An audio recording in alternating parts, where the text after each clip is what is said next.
Good morning, everybody. Well, we're back. And when I say we're back, I'm talking about all of us. Round of applause for Stu Stewart. Is back after a long absence to do some back surgery. And he's looking good, and he's feeling good. Yep. And he's back on the job. So great to be back. The whole team is right here in the studio. And we got Jonathan in the control room, and we got Rick Kearney, our certified diagnostic master technician. We got Nancy Stewart, my wife and co-host and female advocate. The whole team here, championship team to defend you against the evil car dealers of the world. And we've been doing this for a long, long time. It's a good show. It's an exciting show.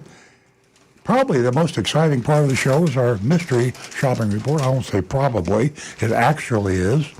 And we've got another doozy today. It's New Angle.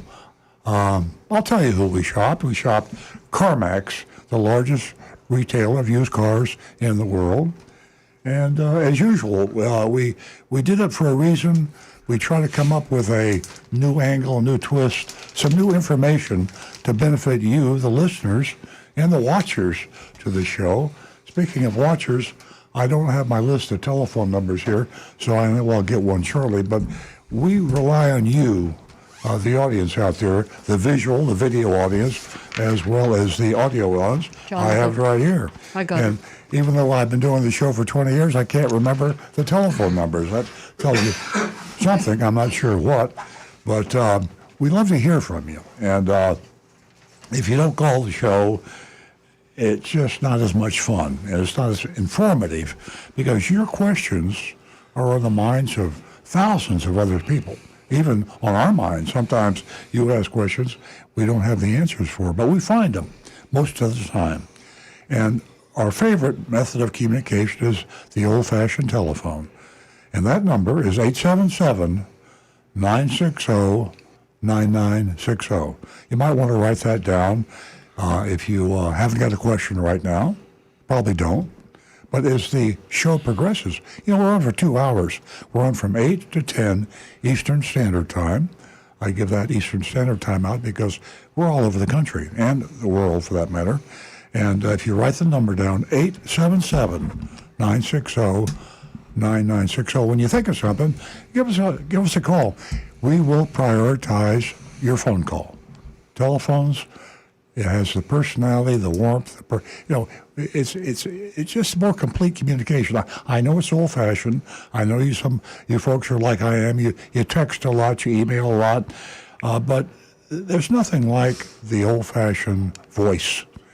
A voice communicates something just in and of itself, even without the words. So let's hear from you, and we'll drop whatever we're doing, and we'll jump on the telephone. Nancy Stewart monitors all our phone calls on her laptop, and they come through the switchboard, and she will recognize you and your number and your location, and we stop what we're doing, we go to the telephone. So 877-960-9960. Let's get those phone calls coming in ASAP,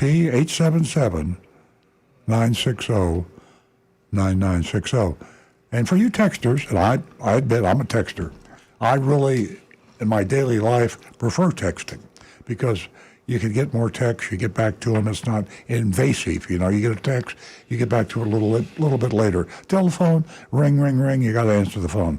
So our text number, for most of you probably, is 772-497-6530. That's 772-497-6530.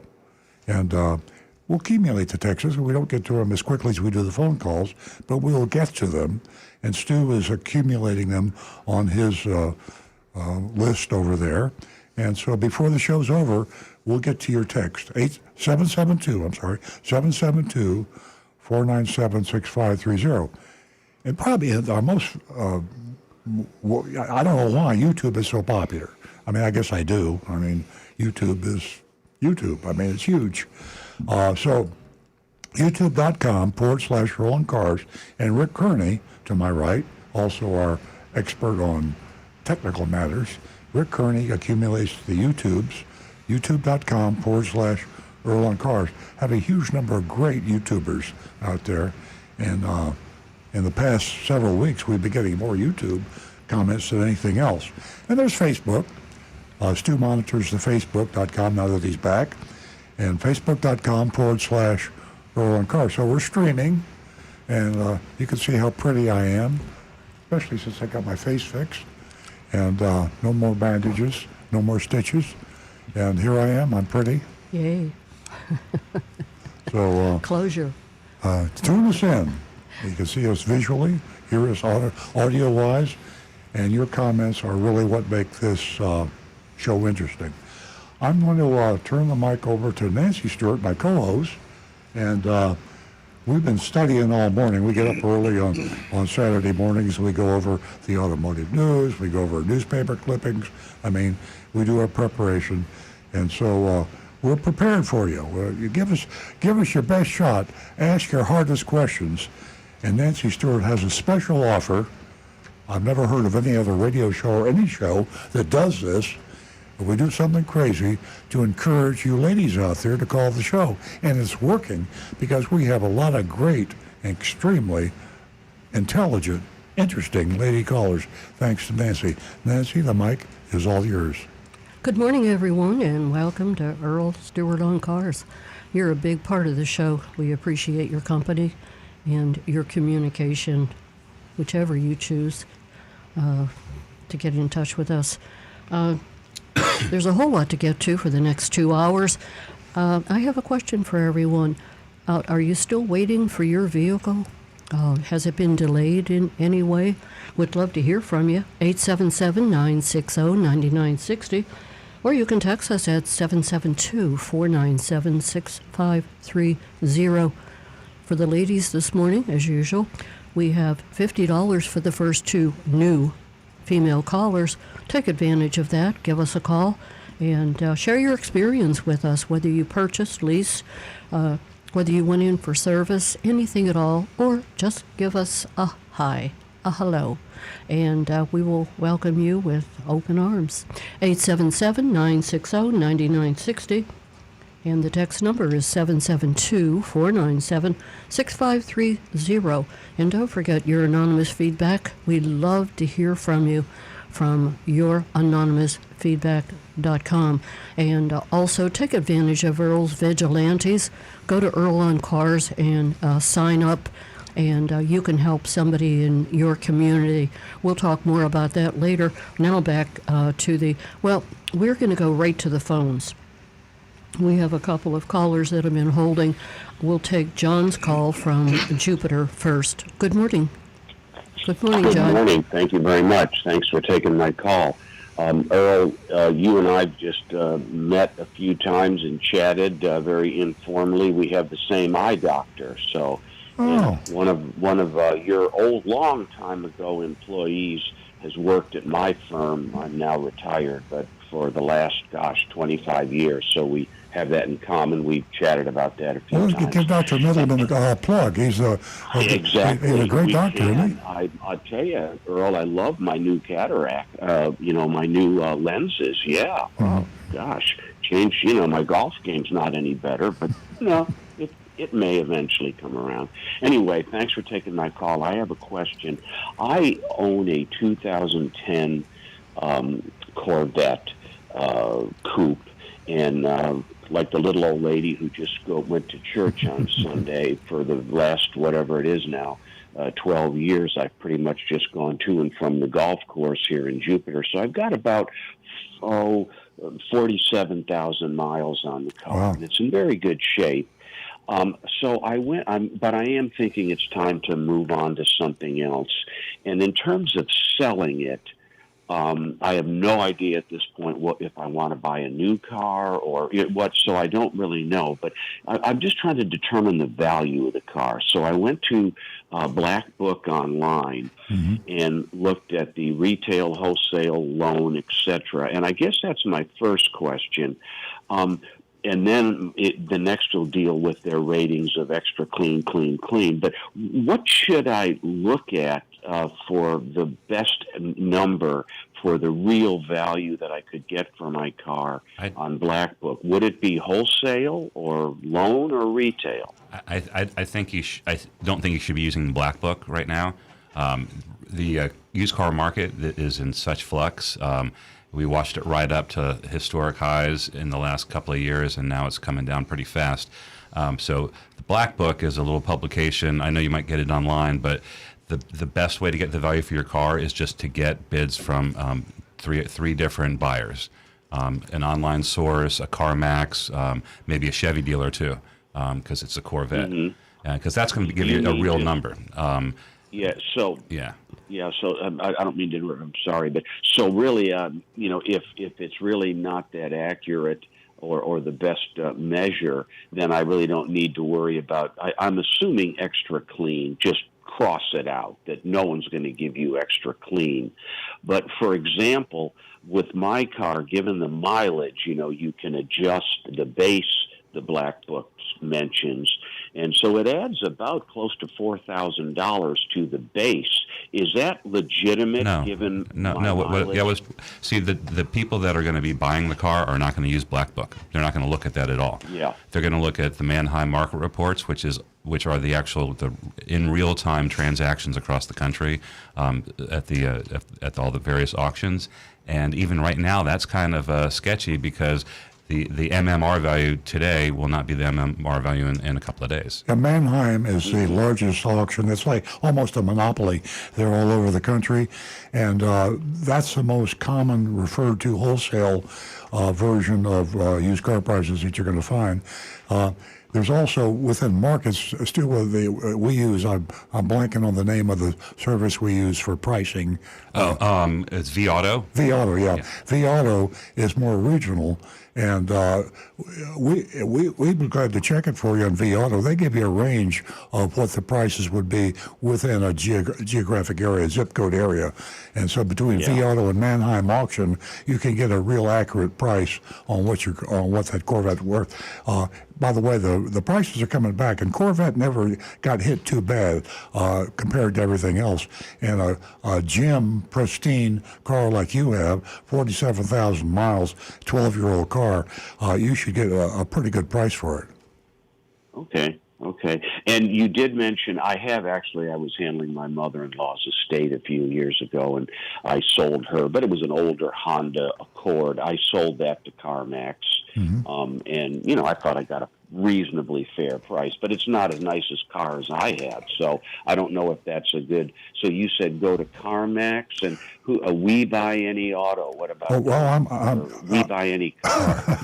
I'm glad you mentioned CarMax because we did go to CarMax. That's our mystery shopping target that Stu set us up for and wrote the report on. And so that comes at the end of the show.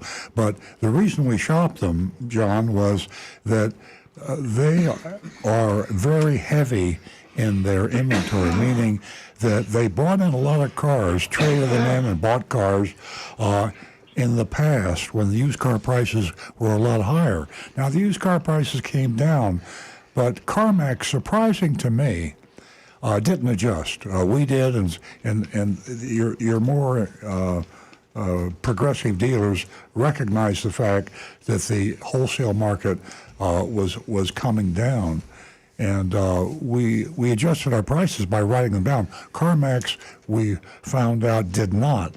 So right now, CarMax is very, very careful when they buy a car because they're already too heavy in their inventory. I'd still get a price from them, just like I would WeBuyAnyCar.com and Carvana. But even Carvana is having huge financial problems. They are on the verge, actually, of bankruptcy. So your best bet, when Stu says shop it around, I'd go to 3 Chevrolet dealers, and at least 3, and I think they would fight over your car. I think that would be a pristine car for their lot. And if I were you, I'd go online, maybe do 4 or 5 Chevrolet dealers. Yeah. Okay. Well, but I'd still need to obviously take the car to them and and let them look at it and all that good stuff. But okay. And again, the Manheim and the vAuto though, someone who's not a dealer cannot. You probably subscribe to those, Correct. so I couldn't access those, right? Correct. Yeah. Well, we could for you. Okay. I mean, if you want to give Stu or me a call or Nancy, we'll get. Okay. We could get Well- your Mannheim number. Well, that'd be wonderful. I won't. How about maybe early in the week? Do you have a number I could call, or use your text here that you Actually, announce on? you could just call the dealership and ask for me, or Okay. Jason Stewart. Jason Stewart's my brother, and he'd be the one who would be Okay. helping putting the value on your Corvette. Okay. Well, you're very kind. I will do that. Maybe then I'll get rid of it and come buy a Toyota. So okay. There you go. Great. Yeah, John, All you right, couldn't thanks be very in a better position right now. You're in a Yeah. great position to negotiate. Yeah. So take Sure. advantage of it while you Very can. good. Thank you. Enjoy your show. Thank you. Thank you. Thanks, John. 877-960-9960. And you can text us at 772-497-6530.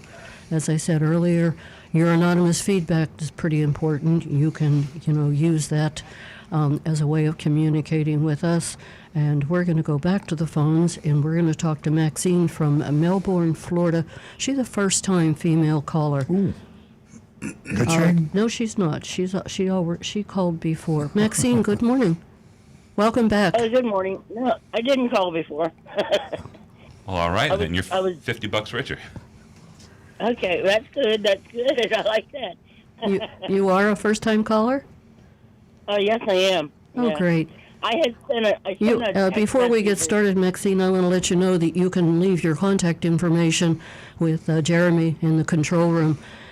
It is the only way I can get you a check. There's no other way for me to get your contact information. And when you Okay. do that with Jeremy, he'll pass that to me, and I will write the check out and send it to you. What can we Okay, do for will you I this be- morning? Do I just stay on the phone when I'm done talking Yes. to you? Is that That's okay? right. All right. Okay. First of all, I apologize for my voice. My allergies are killing me, but other than that, I had sent a text message in weeks ago, and I got a reply back from someone from your show said I should call in. Last October of 21, I went to a car dealer, and I was looking at a Kia Soul, and I told him when I got there that if I have a mobility lift on the back of my car, and I told him if I can't put it on the Soul, I can't buy the car. He said, "Oh, that's not a problem," and he said, "Well, let's see if your financing goes through, and if it does, we'll put a hitch on it and get you hooked up." And so we did that. I didn't take the Soul for a drive or nothing because I knew what it was and I wanted one. Well, about 3 days later, he called me back and said, "I'm sorry, we can't put a hitch and your lift on the Soul. It's too small." And I said, "Okay, well, at least I tried." He said, "Well, come on up and we'll see what else we can find for you."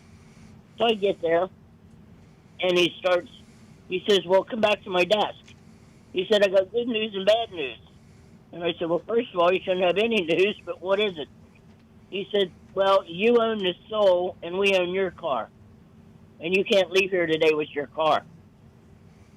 And Wow. I'm like, "Okay." Hmm. He pressured me and pressured me. I literally had me in tears at one point. Man. I'm a senior citizen. I'm disabled. I felt like I was backed into a corner, and I know better. I mean, I'm not dumb, and you know what I mean. I knew that I was being done wrong, Yeah. but he had me to the point I couldn't think straight and get myself straightened out to get out of this situation. I found out later all I had to do was go out and get in my car and leave, and he couldn't have done a darn thing to me. But, and I tried talking to lawyers. Nobody would talk to me. I got stuck with a car with a $500 car payment Wow. because instead of trading my car in, he traded in that new Kia Soul in on this Kia Sportage. I ended up I owe way more than it's worth. I still owe $30,000 on the car after making over a year's worth of payments on it. I said to him, I said, "Okay, number one," I said, "as you can see, my health isn't all that good. I said, what if I get to the point where I can't work anymore? I said, how am I going to make the car payment? I said, I can't do this. And I said, or what if I lose my job? He says, well, if you lose your job, you can always get a job at Publix. That's And what I they said to you? how am I going to, pardon? That's what he said to you? Oh, yeah, it gets better. And I said, well, how the hell am I going to work at Publix? I can't stand any length of time. So then he says, well, he says the other thing, he said, if you quit eating it out at fast food restaurants, he said, I'm sure you'd save enough money to make your car payment. I said, excuse me, what did you just say to me? I can't believe that. I mean, I believe that. That's astonishing. Maxine, would you mind telling us the name of the dealer? Sure. At the time, it was Coco Kia. It's now Jackson Kia. Where is that located? I'm not familiar with it. Melbourne. Melbourne. Okay. Yeah. I haven't heard of them. Yeah, Well, we're it's in not Cocoa, familiar with them Florida. either. Yeah, it's up at Coco, yeah. Which attorney? How many attorneys did you try to reach? You have an extremely good case, and I'm surprised. We do know there's a problem sometimes with attorneys if they don't see the monetary potential. Yeah. But I see pretty good monetary potential here for them. How many did you try? I called, I don't know how many, I called probably about four Yeah. of them or so, and everybody I talked to said, oh, we don't handle cases like that. Yeah. And I finally just gave up. And I went around to, I think, every car dealer in Brevard County trying to get someone to, let me trade it in on something cheaper. But I couldn't, nobody would touch it because it's an upside-down loan. Mm-hmm. Maxine, you should file a complaint with the Department of Motor Vehicles, the Florida Department of Motor Vehicles. There's a form on our website, on our EarlandCars.com.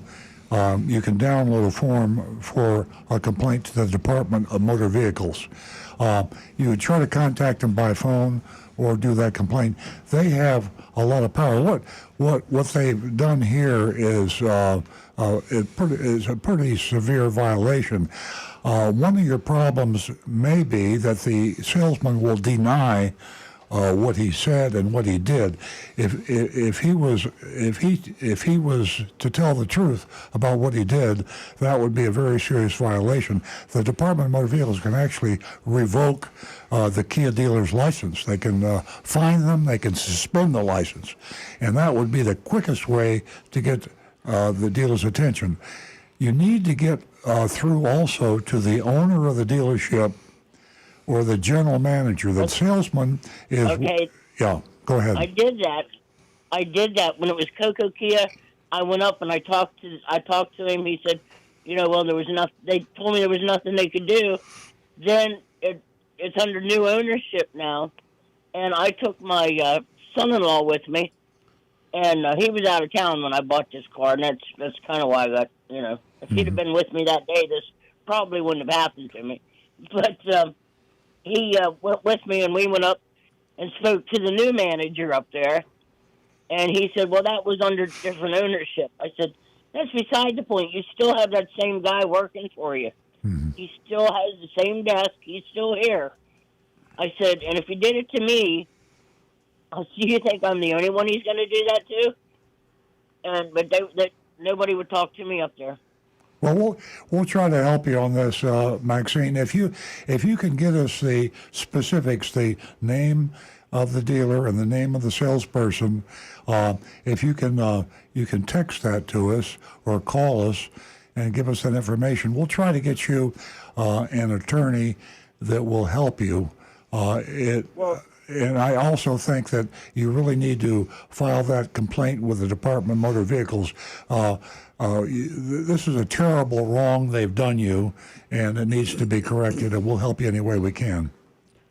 Okay, the other thing is, I lost my job the beginning of the year. January 1st, I lost my job. Sorry, real sorry. So now I'm to the point where I can't afford this payment, and I'm going to have to let the car go back to the bank. Mm-hmm.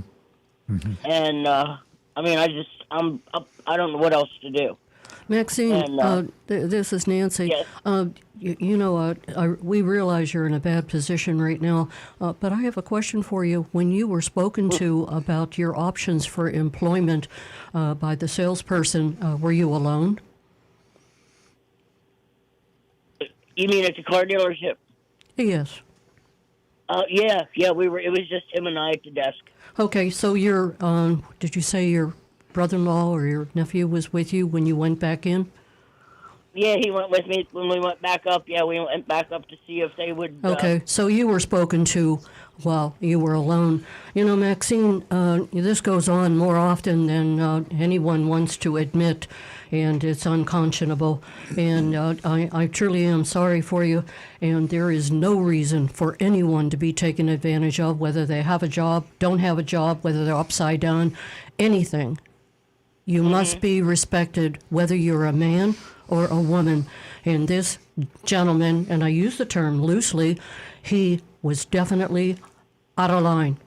And please, Yep. Maxine, that information you're going to give me for contact, please give Jeremy the information that Earl just asked you for. It will help us out tremendously. Our voices must be heard. There are too many dealerships out there now that still exist and base their sales on this intimidation. Yep. So please get me your information. I did talk. Like I said, I think I talked to every dealership in Brevard County, and I tell you what, I can't tell you.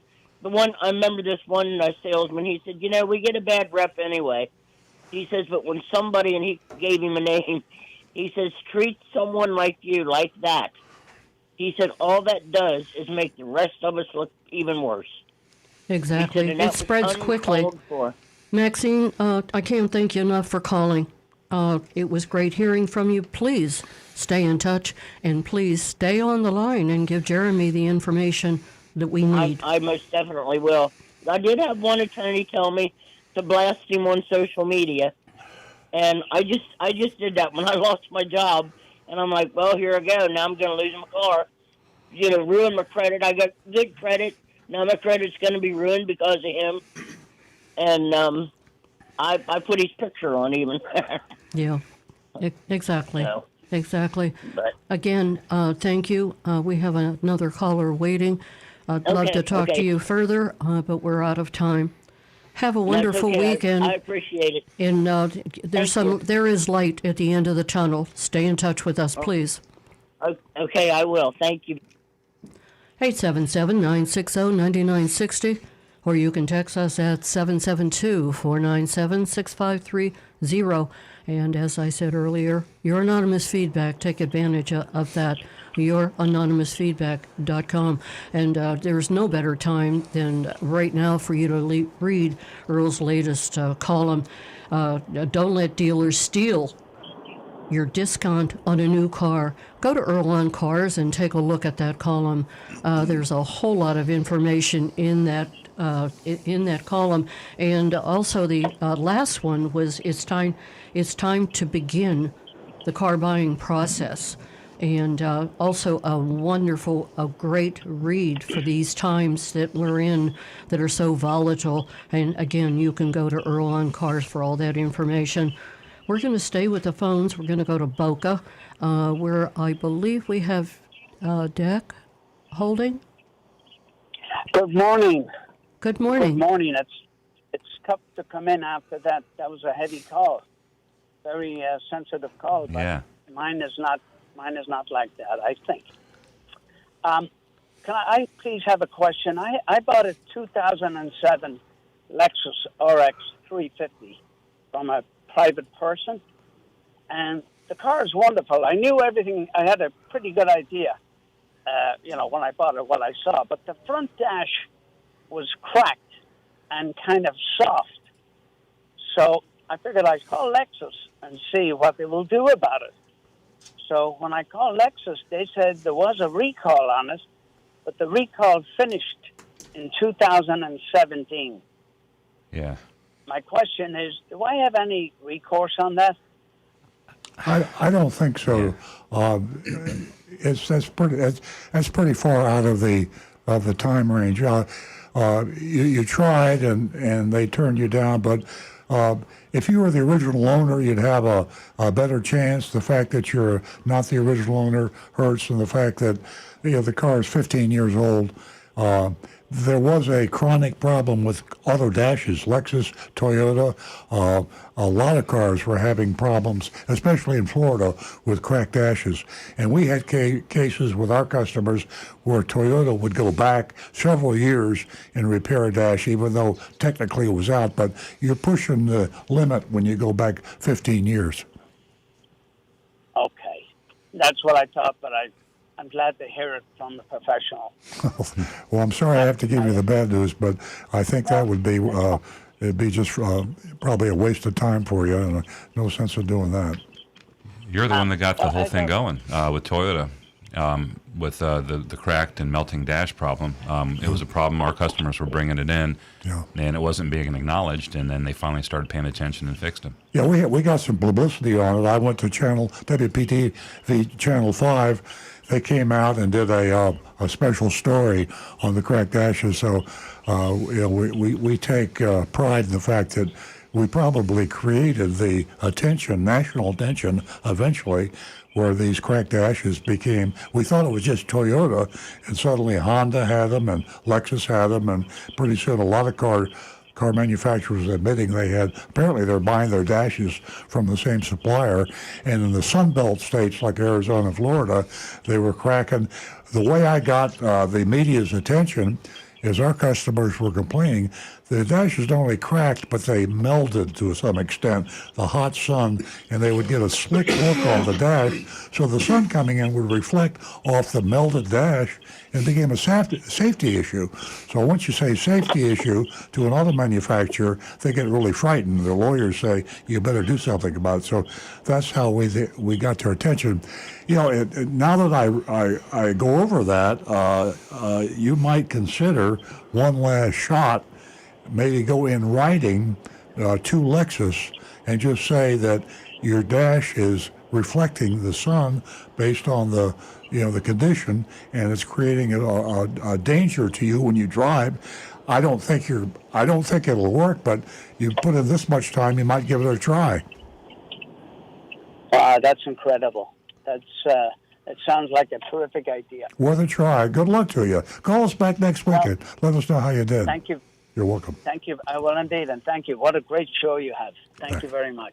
You're welcome. Keep listening. 877-960-9960.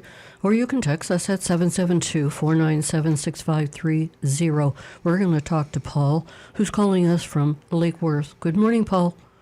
Hey, good morning, guys. Hiya. Happy Saturday. Thank you.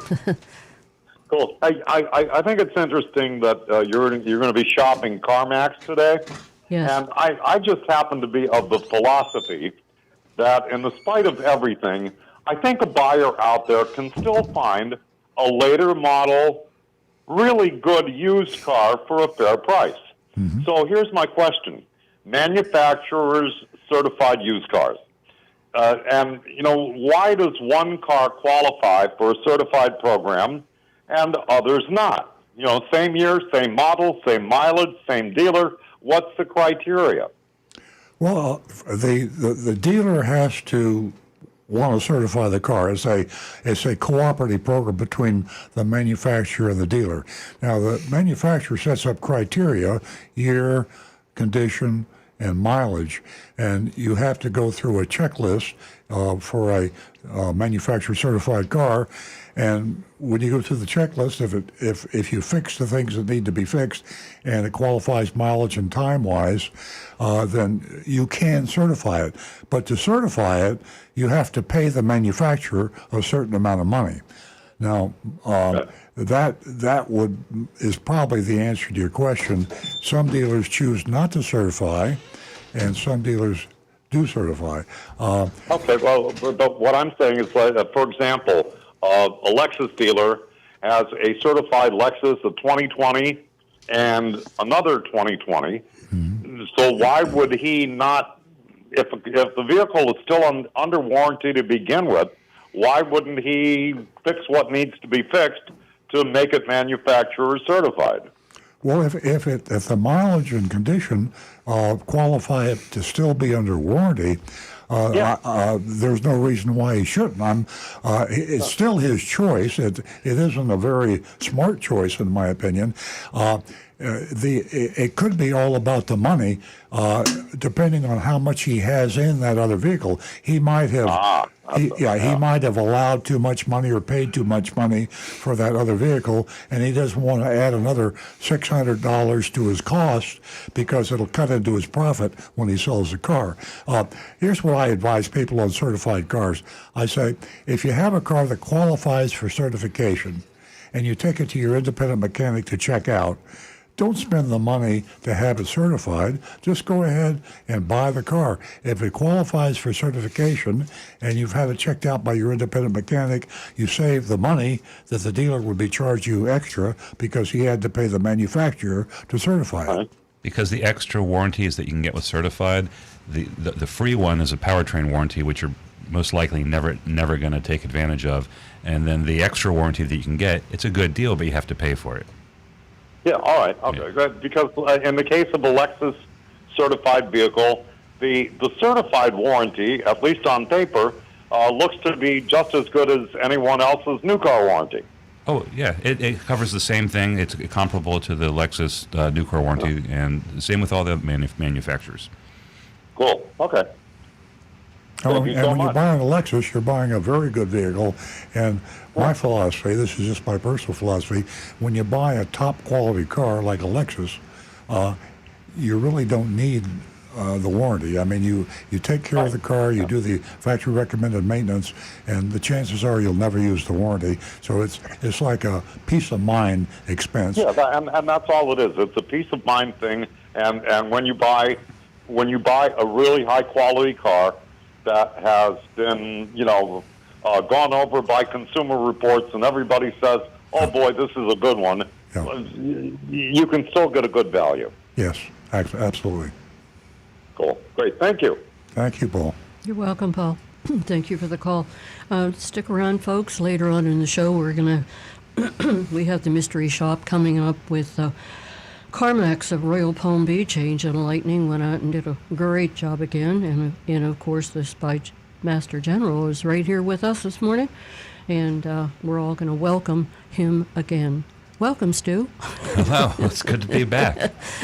It was quite a surprise seeing you walk through that front door. I didn't give an announcement ahead of time, but listening to you guys on the radio at home, I got a serious case of FOMO, so I'm glad I'm back.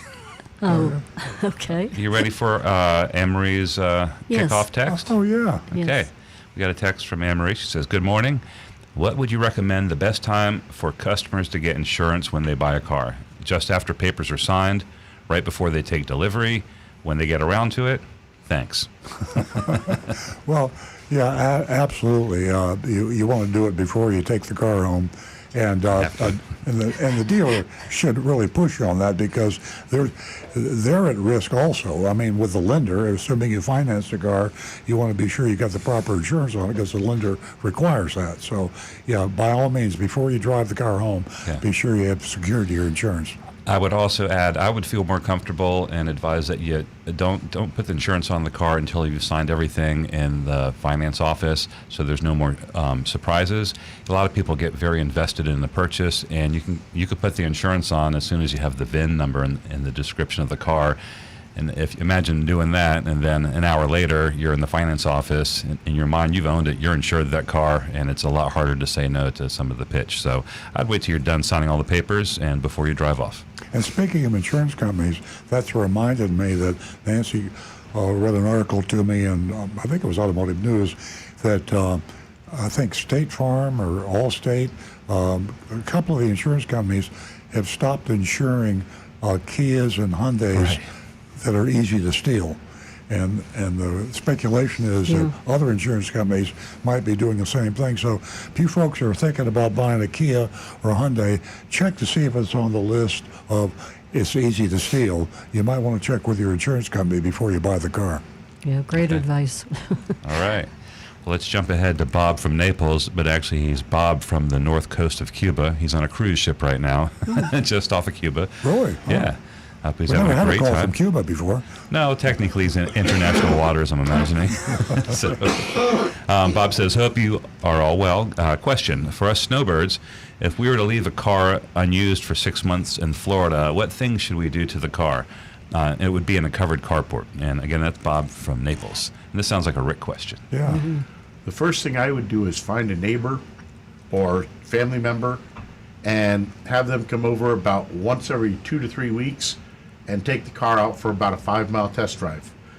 If you can't do that, the next best thing you can do is get a solar-powered trickle charger. Even though it's in a carport, you're still going to get quite a lot of reflected solar radiation coming in.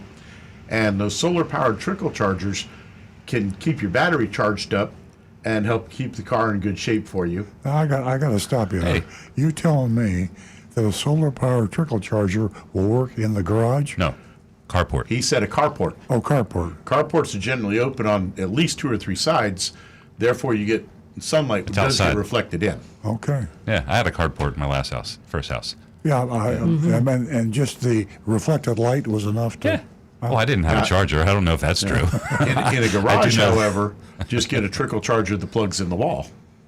And that actually will help keep your battery charged up and keep the computer systems alive.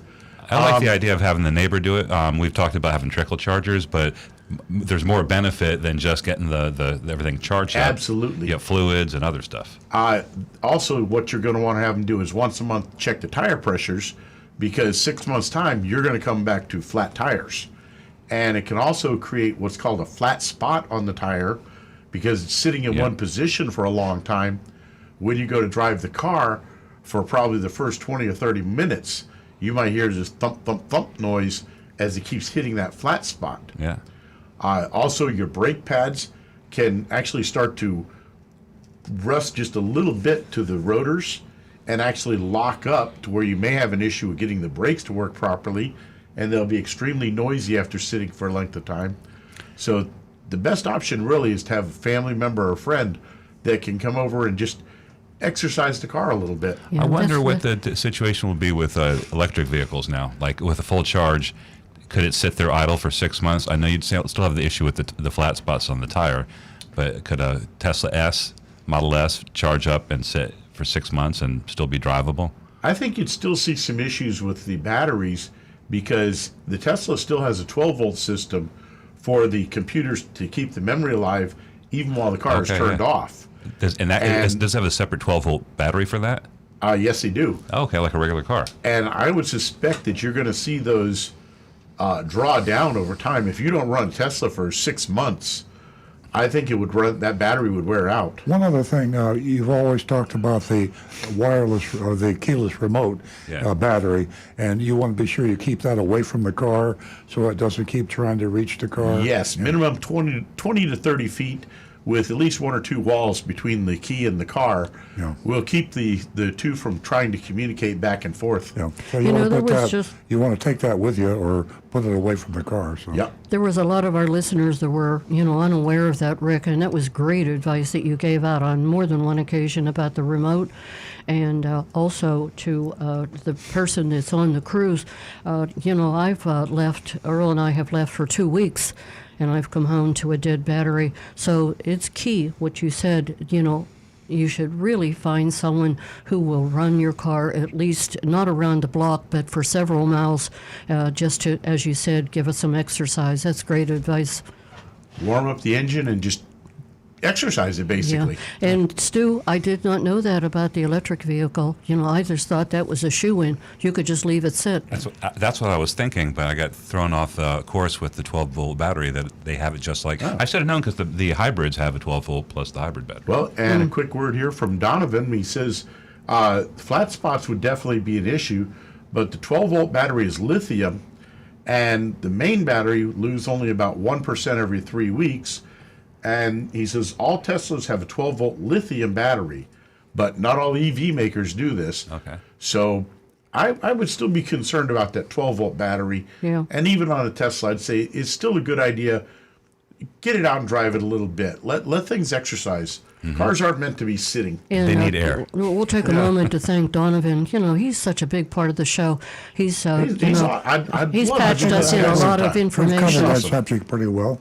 Okay. Yeah. I have some anonymous feedback. It says, and we don't know who sent it. How would the out-the-door price be impacted if I order the car in 2022 and it arrives in 2023? I don't know how much it would be impacted from 2022 to 2023. Depends on when it arrives. We're anticipating new car prices to come down throughout the year, later on in the year, following this used car decline. So I think your out-the-door price would most likely go down. For example, if you bought a car, I'll use our dealership for an example, bought a car, ordered it in December last year in 2023, and it comes in later in the year, and if prices have come down, and we'll be following the market, and we're going to want to stay on this low end, we'll be below MSRP then, whereas now we're anticipating, deliveries now are done at MSRP. But when the prices come down, it should follow the market prices. If you have an order with a dealer that is going to try and keep you to the MSRP or the above MSRP price 6 months from now when prices come down, don't buy the car and don't worry about it. There'll be plenty of cars to choose from. Well, if you easier said than done. I mean, if you bought a car and you put a deposit down, signed a contract, you bought a car, and you can. But not until you drive it off the lot in Florida, at least. Well, no, that's not exactly. That's not entirely true. That's part of the full consummation. But if you sign a contract and you put a deposit down, for sure you don't get the deposit back. Right. And in terms of the dealer forcing you to buy the car, that's another issue. But technically, he has a case. So yeah, be careful if you're buying a car today. You don't want to. You have to realize you can be locked in for the price. So clear that up. Say, I'm giving you this. I'm signing at this price. If prices come down, I want you to understand. I'd like to have the lower price, and then you have to get that in agreement. And that way, you're locked in. Great advice, and it's all free, folks. Give us a call toll free at 877-960-9960, or you can text us at 772-497-6530. Mimi from Miami, I'm sorry we couldn't get to you in time. I promise if you call back, we'll interrupt what we're doing and we'll take your call. We're going to go to John in Palm City. Welcome back, John. Hey, John, you there? Yes, John Lynn. Yes, hello? Okay. Welcome, John. Yes, I just want to give a little advice. The gentleman with the 2010 Corvette, I would recommend that he goes to the newsstand and pick up the Bible of the collector car industry. It's a publication called Hemmings Motor News. It comes out once a month. He'll get a general idea. There'll be other Corvettes advertised in there, and he may want to send an ad in himself if he's willing to wait a little few. And that's a good publication to get a general idea of what his car might be worth. Great. I also we all need a good cheering moment when everything's going on with spies and balloons and interest rate raises. We all need an uplift. And I want to recommend a place that I just went to this week, a museum. It's an art museum in Vero Beach. And they have a special exhibit till April 30th called Art Deco, and it has 20 of the most beautiful cars, the rarest cars in the world. Cars are on loan from General Motors, Chrysler, over in Duesenberg Museum, Peterson Museum from California. I've never seen an assembly of such fantastic, mostly cars of the 30s, on one display, and it's Vero Museum, Earl Art Museum. And it's held till April 30th, and it's an experience. We all need a good museum visit and automobile uplift in life. Well, that's great news. And my favorite expression is, boy, that's a doozy. And I've never seen a Duesenberg. I might want to drive up there Wait a just to see minute. it. Are you telling me that expression comes from the Duesenberg car? Exactly. What a doozy. Exactly, yeah. Oh, Well, the one thing That's the best thing I ever learned on the show. There's bands that you and I you've never even heard of, like a Ruxton, a Corsair, a Panhard, a Tatra, which is a Czechoslovakian car, a Graham, a Talbot. I mean, you name it. A Stout Scarab. There's a car there even that has a steering wheel in the center part. You could buy it, and you could get a left-hand or a right-hand drive or a center. There's another car that has tables and chairs inside the car. Wow. It's just unbelievable. Gosh. And fantastic restored cars, one of a kind, and it's just an experience, and it's well worth to visiting. And what's the name? Vero Museum, Art Museum. Art Museum Vero Beach, in Florida. Vero Beach. Oh. Boy, that sounds like a entertaining day of fun and finding out so much you didn't know about cars. John, you have the greatest calls. You always have And something we for had a us. call last week, John, about a woman had a car, and I said, you need to get hold of John from Palm City, and we never got hold of you. Do you remember what car that was? I'll look into that. Yeah, well, I've got it in my notes from the last show, and now that you're... Well, you have my number when I call in to you, so I'll be glad to try and help people. That's what I've done all my life. Yeah. And Well, thanks, I'm very John. happy to give the assistance to people. It's my way of thought to help people, like you guys do on the radio. Oh, Yeah. thank you. You're great, John. Thank you guys for being there. Thank you. Thanks for the call week in and week out. We are going to go back to Mimi's call. Thanks so much for calling back, Mimi. Good morning. Good morning. Sometimes we Excuse can't me. take the calls immediately. Sorry for the wait. That's okay. What That's can we do okay. for you? Listen, I'm old enough, I don't care. I love Art Deco, by the way. It's so lyrical and back to nature, very beautiful. My my 2008 Dodge Grand Caravan, the one with the wheelchair possibilities, it had an engine light go on, so I took it to Advanced Auto Parts over here on 45th Street, and they were kind enough to figure out that it was the knock sensor. Now, I don't know what that is. The car drives just fine, although I've been really careful. I only take it, like a few miles away at a time, for the grocery or something like that. What my question is, I won't get it to a mechanic till next Thursday when arrangements will be made. How far can I go? Can I take it out every couple of days for a little drive, or should I let it sit? Or what is a knock sensor? Not expensive either. It's a little thing, I guess. Yeah, you'll be just fine to drive it. Do you remember in the old days when we used to have the leaded gasoline, and you had what was called a spark knock or a ping when you would accelerate the car? Yes. You'd step on the gas, you hear this tick, tick, tick, tick, tick, while it was revving up a bit. That's spark knock. And on modern cars where the computer can control the ignition timing, the knock sensor actually detects that spark knock or that ping before it can start even. At the moment it hears it, just the first little tap of it, the knock sensor detects it, and the computer will adjust the ignition timing to reduce that spark knock, to make it go away. And ordinarily what happened is when you had that spark knock in the old cars, your mechanic would either adjust the timing a little bit to reduce it down. Of course, that costs you a little bit of power, or you had to step up to a higher grade of gasoline with higher octane, so it burns slower and would reduce that spark knock. But modern cars now, they've designed it to where it can automatically adjust the timing just a little bit to make that knock go away, and then it will keep bumping that timing back up just to the point where it's about to knock, and as soon as it starts to hear it, it drops it back again. So it's constantly adjusting it. But when the knock sensor stops working, the computer will actually reset the timing back to a pre-programmed value and set it back just a little ways. So you might actually lose like a tiny little bit of performance that most people won't even notice. You'll never even realize that it happened.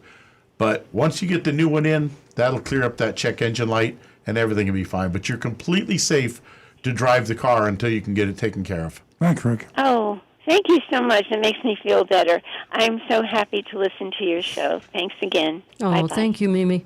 We're glad we could help. Rick always has the answer. And I learned something new. I never knew what a knock sensor was. I thought a knock sensor was my dog when he barks when they knock on the door. My dog's good at that. I thought it was something to do with the front door too, like it's a doorbell.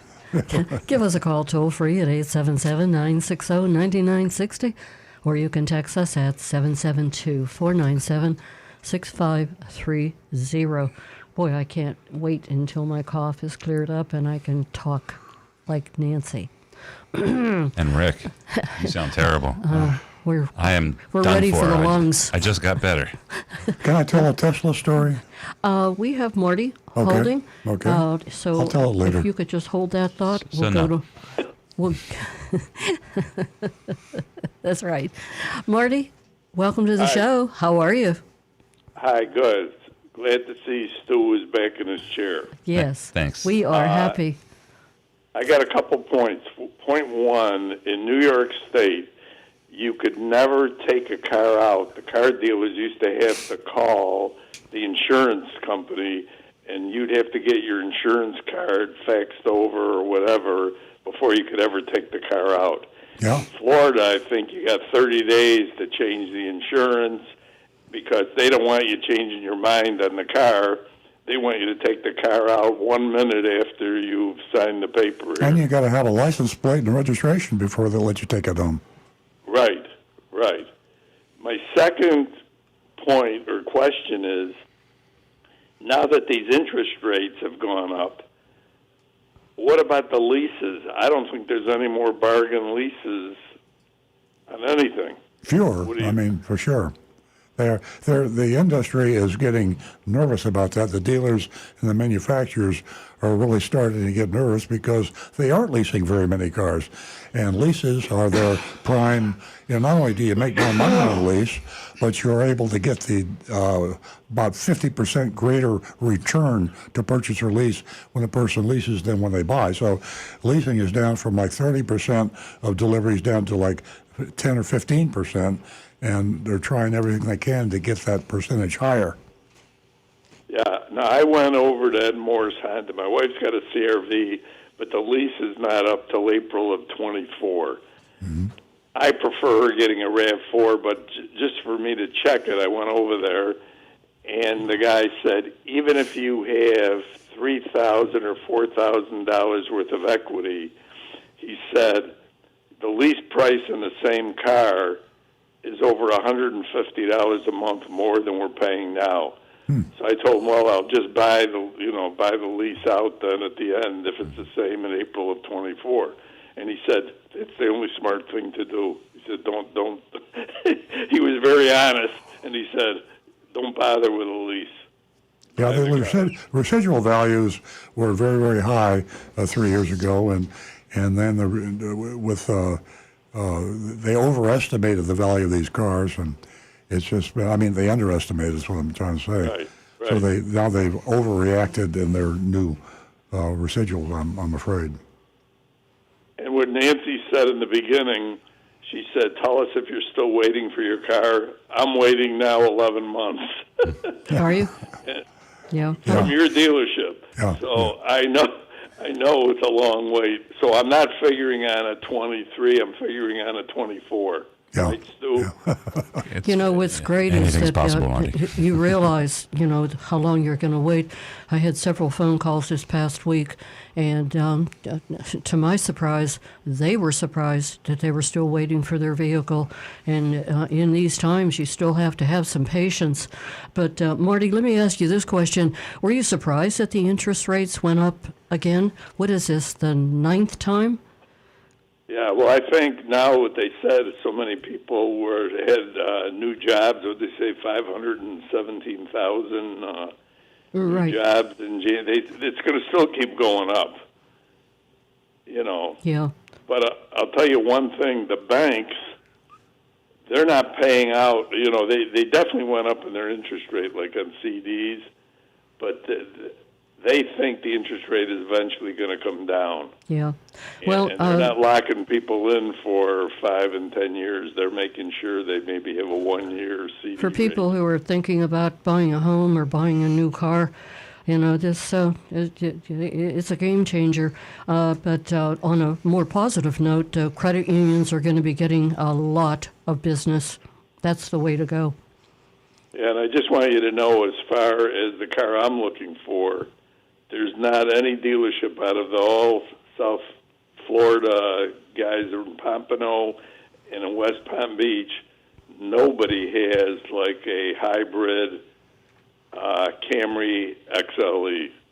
It's nobody has it. Nobody's ever seen one, I don't think. And you may never see one. That's why we call them unicorns. Yeah. And if I don't see it, well, right now I've got 3 years on my car, so I guess I can go 6 years. Maybe it'll be a classic. Before, There you go. Yeah, we're calling John from Palm City to find you Right. a buyer. Yeah. All right, so have a good one. Marty, thanks for the phone call. We love talking to you. Have a great Okay. weekend. 877-960-9960 and 772 is where you can text us, 772-497-6530.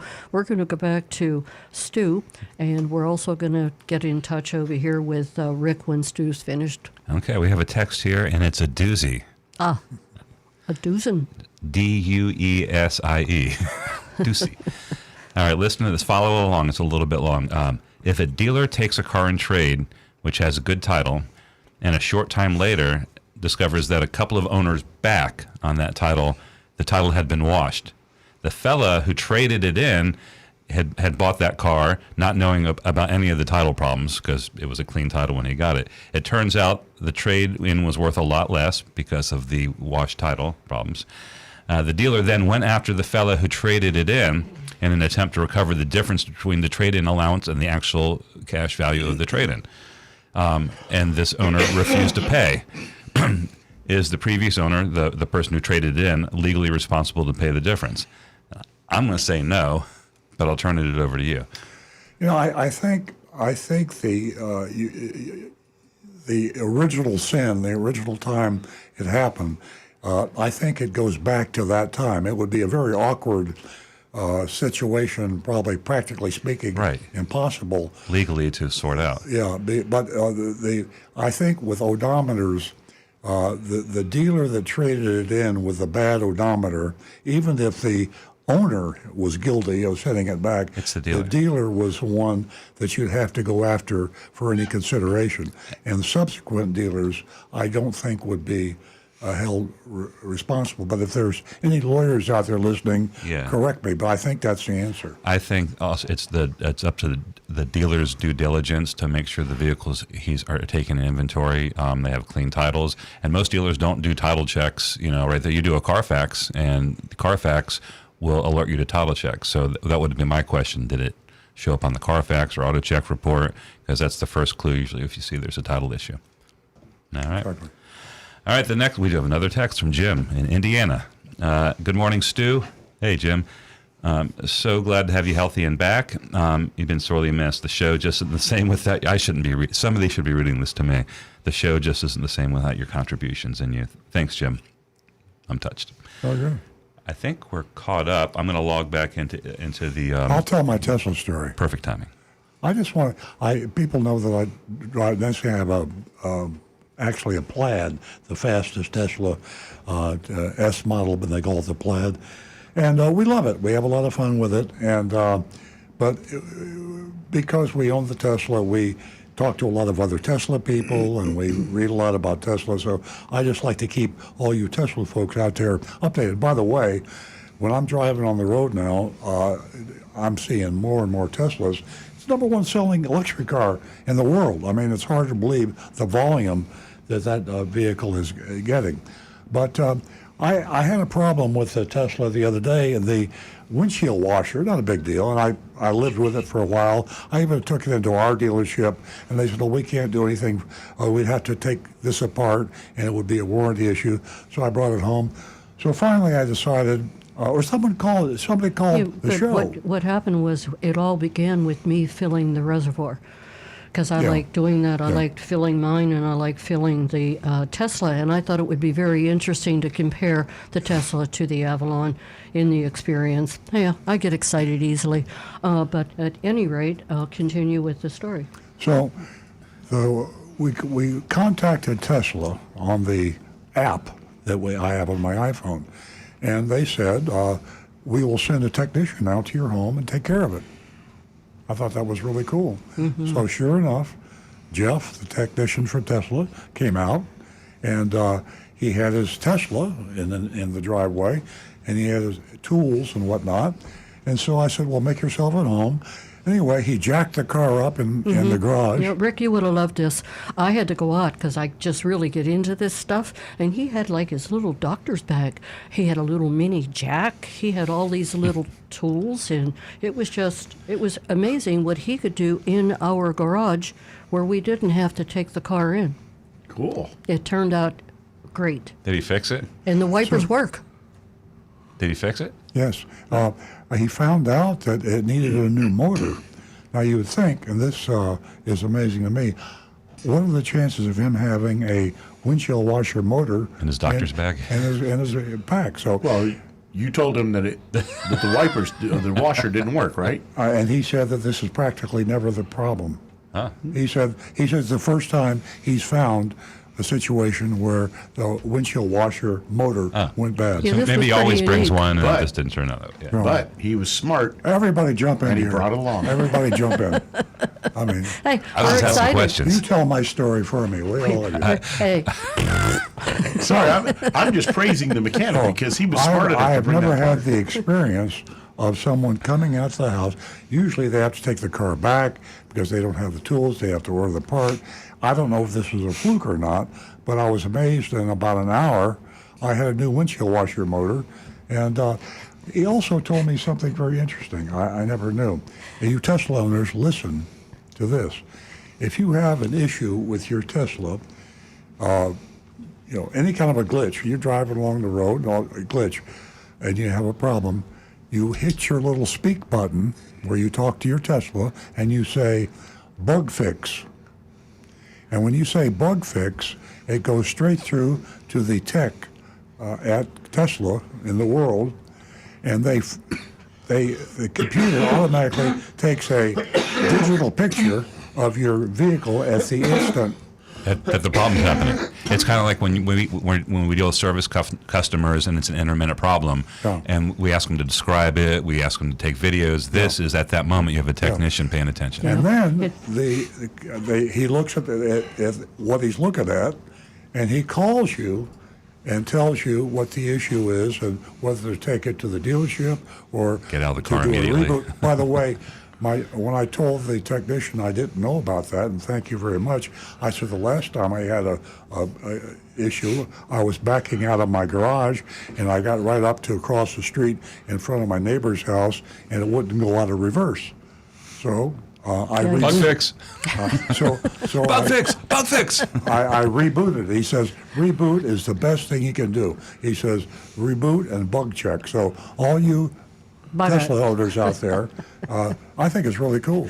oh, Bug check it's or bug just- fix? Yeah, Bug check. bug check. Bug check. Bug Bug- check. I didn't know about that when I was driving. B-U-G-C-H-A-C-K. what great they don't tell times. you. I mean, I just I learned a lot on this show. I've been gone too long. I had a problem with that Tesla that I was driving, and it was glitching, like the screen would go off, and I didn't know about bug check. Yeah. So I went on the app and got the service. I couldn't talk to anybody, and they came out to the dealership, our dealership, to fix the car. They weren't able to fix it well, there. if you want to talk to anybody, I have Jeff's cell phone number. Yeah, we have You got a his personal number, really? personal A local- telephone okay. number. Well, I don't and, need that. And while you were away, Stu, we were talking. Earl and I were talking about the autonomous feature that we tried to utilize, and we made a lot of enemies on the road. Well, you're still alive. We got That's called a encouraging. lot of names. We got the finger. There were a lot of things going on. We were attacked. You're probably not the only ones.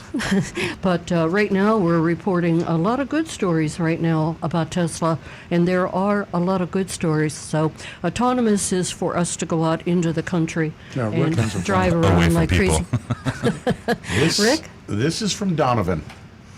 The Toyota Corolla has been the best-selling car in the world since 1974. In 2022, they sold 1.1 million units. Looks like that's coming to an end in 23. The Tesla Model Y became the fourth best-selling car in the world in 2022, selling 759,000 units. With the recent surge in sales, new factories are ramping up and the rate in growth in sales. It's looking like an American car will be the best-selling car in the world this year. He says, in Germany, Tesla sales were up 912% in January of 23 versus 22. That's because of the price drops. And Johnny Z. Fradley had come in also to say the lower Tesla prices will definitely help it reach number one. Now, that's a good tie into this anonymous feedback. They said that it says nice to read that Elon Musk and Tesla is selling the Model Y in China for about half the price of what's being sold in the U.S. It's amazing what's happening with the Y and the price and how it's gone down. But Donovan, we have a chair right here for you in the studio. That's Boy, right. I'll tell you, you're filled with all kind of information. We'll squeeze them in. We have one extra microphone. Now, we're saying a lot of good things about Tesla. To be fair, here's something bad. And it really surprises me. I've talked negatively about the Tesla self-driving, the total autonomous feature, and Nancy and I have had some bad experiences with it. It isn't what it was cut out to be. And Consumer Reports recently tested all of the autonomous drive technologies, and Tesla was number 2 out of 12. Now they've dropped to 7. So Tesla's losing ground in their autonomous driving, and Nancy and I are witnesses to this. We've had some scary issues with that. We've actually had the car stop in a busy road. We've had our car want to make a left-hand turn from the right-hand lane. So there's some glitches in the autonomous, and Consumer Reports slap Tesla down on that. Yeah, but that's basically it, the autonomous feature that can, that you're led to believe that you can just go, wide open throttle. Wide open, and that's not the case. Autonomous, we need more autonomous out there in order for us to each understand each other, because we're creatures of habit with our gas-driven cars, and this autonomous is just stopping where she shouldn't stop, and you get the point. Okay, folks. I hope everyone enjoyed Earl's story about the Tesla, and I know we did. And if you'd like to talk about the Tesla, or maybe a purchase that you made or you've leased, or a car you're waiting for, give us a call toll free at 877-960-9960. And I do have $50 for one more new female caller, so give me a call before we run out of time. I have that right here, holding it in my hands for you. So give us a call, 877-960-9960, and text us at 772-497-6530. I think Rick has some things for us. We've got a couple here yet. Guy Larrabee says Toyota announced that they'll be producing an EV Hilux, which is a pickup truck, smaller than Tacoma in foreign markets. With Ford's success with the Maverick here, is there any chance of seeing that EV Hilux in the U.S.? We haven't heard anything about that. Only recently did we get some information about Toyota's shift in their strategy with EV, kind of catching up a little bit. Fired Akio. Akio's gone, and is he going to remain on the board, or is he just gone? He's around. Probably. I don't know. Okay, so I was reading about that.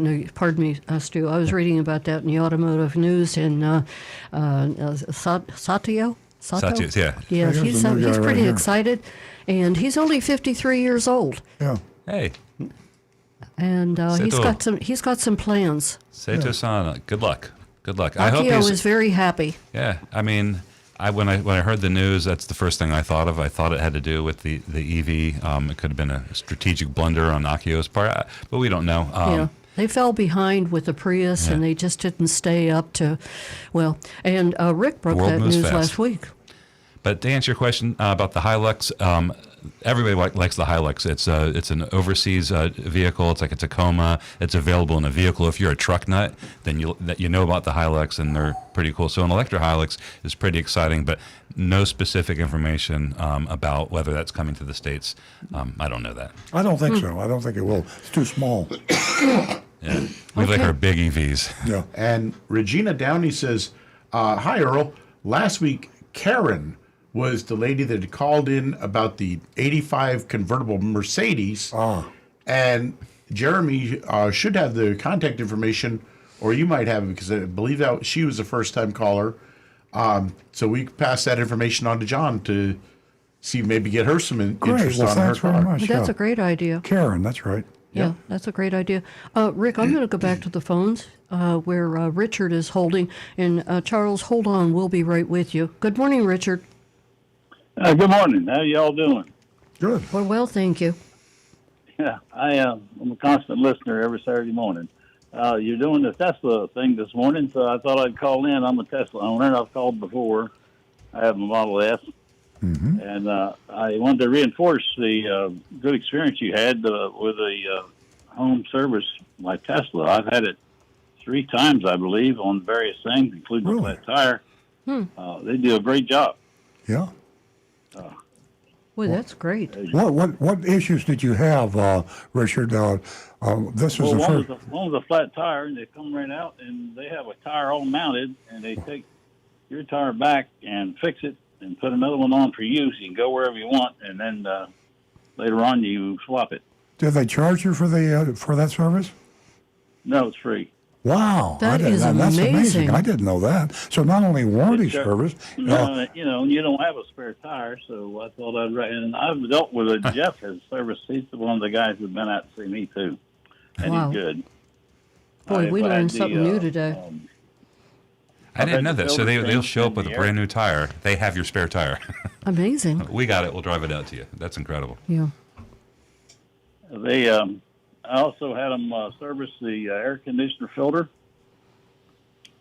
and they Right. do that in the yard for about $60. The HEPA filter that's in the air conditioner. Mm-hmm. Eventually, it gets a little wet and mildewy, and you get an odor. Well, I wish I'd known that. I've Hmm. had 3 flat tires, and I took it to my dealership to have them fix it, and it would have been easier if I'd have called Tesla. Yeah, call them. They come out, and like I say, and they know how. The reason I caution people: don't let anybody change the tire on a Tesla. They might not know how to jack it up. Mm-hmm. Mm-hmm. So it's a revelation of the kind of work they've done. So you had Also your had air a problem conditioner with my, worked on. Garage door opener. You know, the dash garage door opener, and where we work. Well, they come out and fix that for me too. Richard, have you tried the autonomous, the Toyota self-driving on Yeah, your S? I was going to get to that. I'm a big autonomous fan. I watch it from day one. I've been the beta tester and all that sort of thing. It has improved steadily. Almost every month, there's a considerable improvement in the driving and whatever. I understand you're concerned about the quick stopping, but that has improved where it does it easier now. Mm-hmm. I use it quite a bit. I've had it take me places. I do not use it in a really, really tight situation. You got to grit your teeth to do that. I've tried it, and it recovers, but it wants to make dodgy moves. Yeah. It's there's a lot of situations like that now. We have a huge amount of traffic on the roads here in Palm Beach County, and depending on the time of day, you're really in heavy traffic a good percentage of the time. And I get very nervous about my Tesla doing something strange. It's great in stop and go traffic. Like you get a stop and go traffic with traffic lights, you turn that on, it just takes care of it. I use that all the time. Yeah. I'm talking about heavy moving traffic where they're high speed, things are happening quick. Mm-hmm. I don't use it there. Too scary. It became a bigger problem because of the intensity of the construction that's going on in our area, which led the autonomous feature very confused. I just did a test going up to my friend in Palm City from Jupiter, and I put it on all the drive in my yard, and it took me put the address in. We went up there, and I went up the back way going up off of Pratt Whitney Road.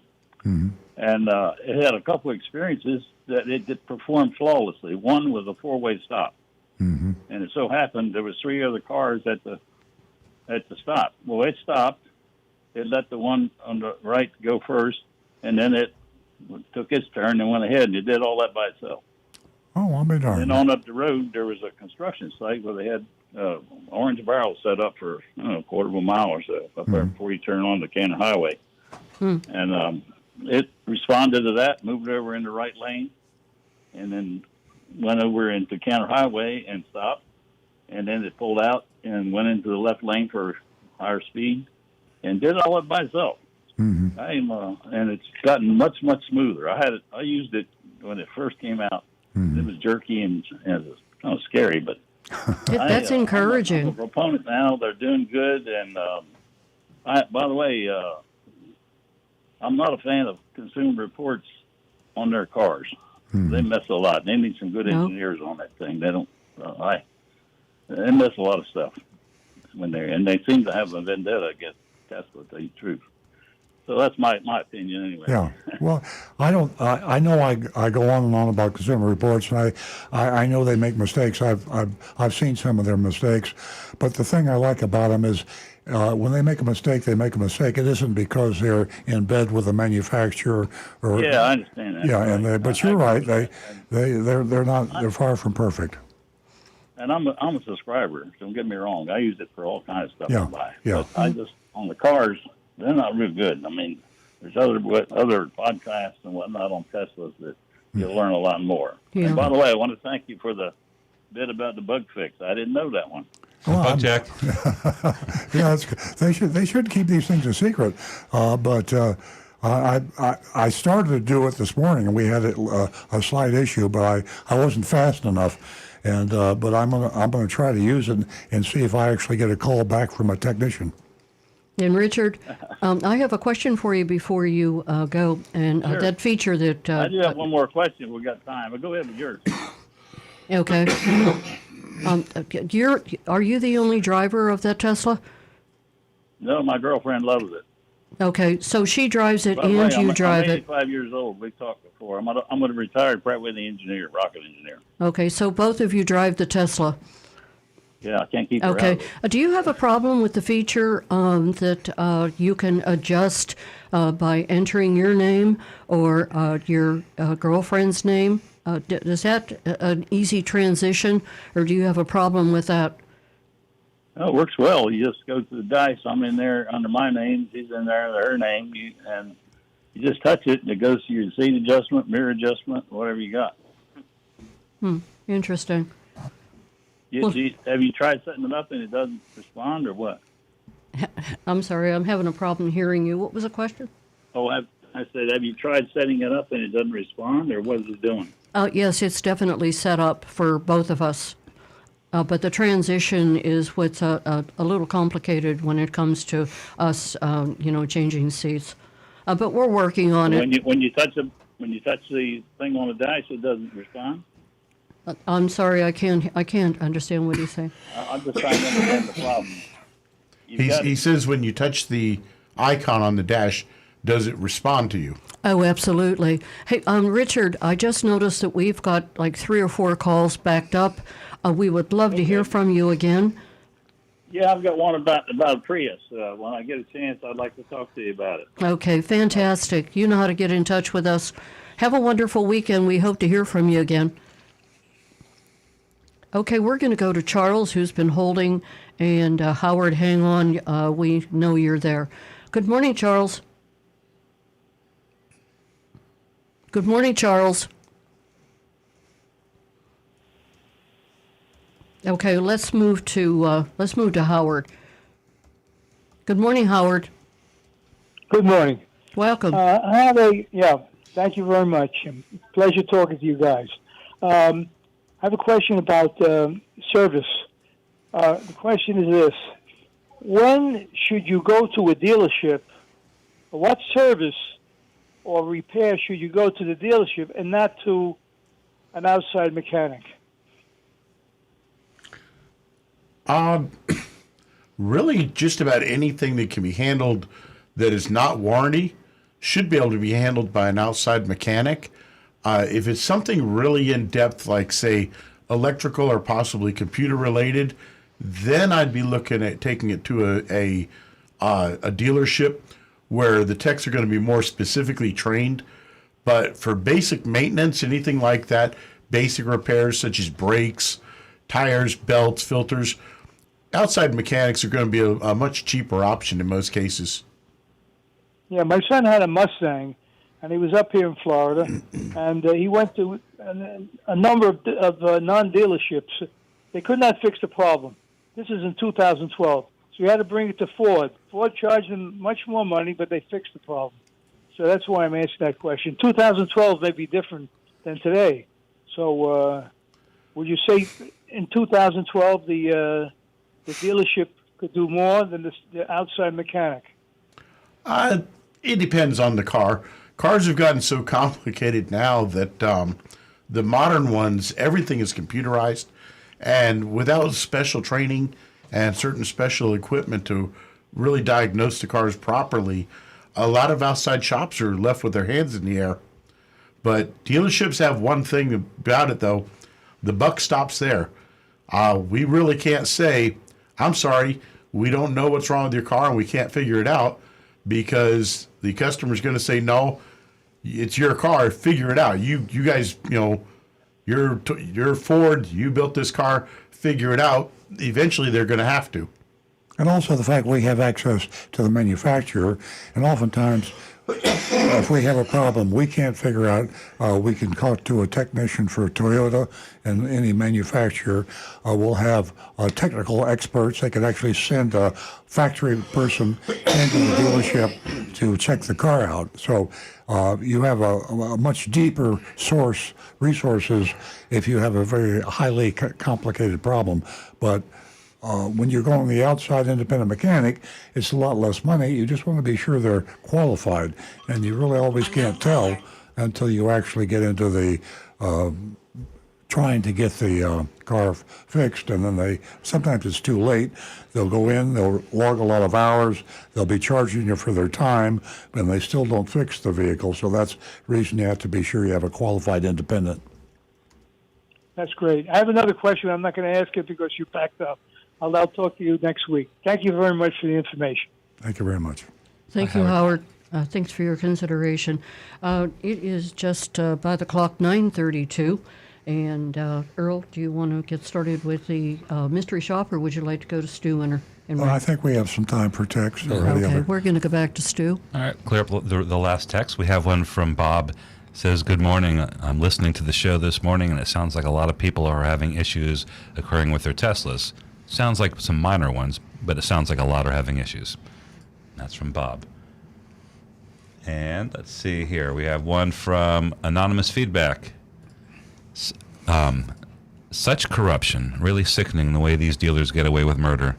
Your best bet is to buy a car in a different state, because Florida is just bad news. Not a consumer-friendly state at all. You're spending your hard-earned money, but the dealers have all the rights. And it is tough in Florida, but we have had some silver linings, some encouragement recently with the Attorney General's office and some of the prosecutions that are going on and investigations. I'm glad to hear you say that, Well, Stu. Florida definitely is it's bad.